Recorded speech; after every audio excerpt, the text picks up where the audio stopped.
அனைவருக்கும் வணக்கம். The Clarke school for children with special நீட்ஸ்லேருந்து பிரின்சிபல் ஜெயந்தி நாராயணன். இன்றைக்கி நான் பார்க்க போகிறது ஒரு முக்கியமான விழிப்புணர்வு பதிவு.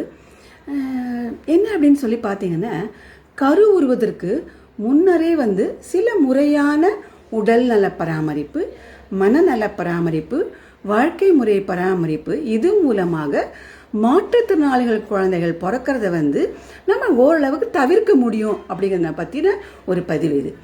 முதல்ல பார்த்தீங்கன்னாக்க, கூடுமான வரைக்கும் நீங்கள் என்ன பண்ணுங்கள், சொந்தத்தில் திருமணம் செய்து கொள்வதை நிறுத்திடுங்க. சொந்தத்தில் கல்யாணம் பண்ணிக்காதீங்க. அப்புறம் பார்த்தீங்கன்னா, 18 வயசுக்கு முன்னாடியே கல்யாணம் பண்ணுறது ரொம்ப சீக்கிரமாக, இல்லை ரொம்ப தாமதமாக திருமணம் செஞ்சுக்கிறத தவிர்க்குவோம். அப்புறம் பார்த்தீங்கன்னா, நம்ம குடும்பத்தில் தாய் வழியிலையோ தந்தை வழியிலையோ முன்னாடி மாற்றுத்திறனாளி குழந்தைகள் யாருக்காவது இருந்திருக்காங்க அப்படின்னு சொன்னாக்க, நம்ம என்ன பண்ணணும்னா, ஜெனட்டிக் டெஸ்ட், மரபணு பரிசோதனைன்னு சொல்லுவாங்க. அது ஒரு ஹாஸ்பிட்டலில் போயிட்டு பண்ணிக்கிட்டு பரிசோதனை செஞ்சு அதுக்கப்புறமா நீங்கள் கருவுறலாம். சில பேருக்கு பார்த்தீங்க அப்படின்னு சொன்னாங்க, திருமணத்துக்கு முன்னாடியே தைராய்டு ப்ராப்ளம், கர்ப்பப்பை ப்ராப்ளம், ரத்த அழுத்தம், இல்லை சர்க்கரை நோய், இல்லை ஒழுங்கற்ற மாதவிடாய், இதெல்லாம் இருக்கும். அது இருந்ததுன்னா அதை பற்றி கவலைப்பட வேண்டாம். நீங்கள் உடனே அதுக்கு ஏற்ற மருத்துவர்கிட்ட போயிட்டு பரிசோதனைலாம் செஞ்சு அதுக்கு மருந்து உட்கொண்டுக்கோங்க. அதனால் ஒன்றும் பிரச்சனை கிடையாது. அந்த மருந்தை உட்கொண்டுட்டு மருத்துவர் சொல்லும்போது நீங்கள் தாராளமாக கருவுறலாம்.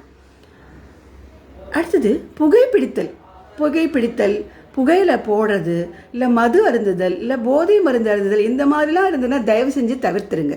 கூடுமான வரைக்கும் தவிர்த்துட்டு அதுக்கப்புறமா அதுக்கு ஏதாவது மருந்து சாப்பிட்ணுன்னா சாப்பிட்டுட்டு அதுக்கப்புறமா நீங்கள் கருவுறலாம். சில பேருக்கு பார்த்தீங்கன்னா பால்வினை நோய் இருக்கும், HIV இருக்கும், இல்லை சிஃபிலிஸ்னு ஒரு கிரந்தி நோயின்னு சொல்லுவாங்க.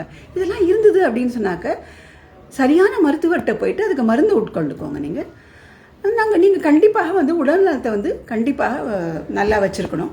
அதுக்கப்புறம் சத்தான உணவு நம்ம எப்போவும் சாப்பிட்ணும். நியூட்ரிஷன் ரொம்ப முக்கியம். அதில் ஃபோலிக் ஆசிட், அயர்ன், இதெல்லாம் ரொம்ப முக்கியம். நம்ம அதனால் ப்ரெக்னன்சிக்கு கூடுமான வரை இதெல்லாம் செக் பண்ணிக்கோங்க. நீங்கள் அப்புறம் RH ஃபேக்டர் ரொம்ப ரொம்ப ரொம்ப முக்கியம், அதை பார்த்துக்கோங்க. அதுக்கப்புறம் பார்த்திங்கன்னா, மிக மிக முக்கியமான ஒன்று கடைசியில் மன அழுத்தம். இப்போ யாரை பார்த்தீங்கன்னா, எனக்கு மன அழுத்தமாக இருக்குது, எனக்கு ஆஃபீஸில் ஸ்ட்ரெஸ்ஸு, வீட்டில் ஸ்ட்ரெஸ்ஸு அப்படின்லாம் சொல்லுவாங்க. கூடுமான வரைக்கும் மன அழுத்தம் இல்லாமல் நீங்கள் பார்த்துக்கோங்க. அதுக்கு முறையான யோகா செய்கிறது, இல்லை தியானம் செய்கிறது, இதெல்லாம் பண்ணிவிட்டு நீங்கள் அப்புறமா கருவுற்றீங்கன்னாக்கா கூடுமான வரைக்கும் நம்ம இந்த சமுதாயத்தில் மாற்றுத்திறனாளிகள் குழந்தைகள் பிறக்கிறத ஓரளவு தவிர்க்கலாம் அப்படிங்கிறத பற்றின ஒரு பதிவு தான் இது. நன்றி, வணக்கம்.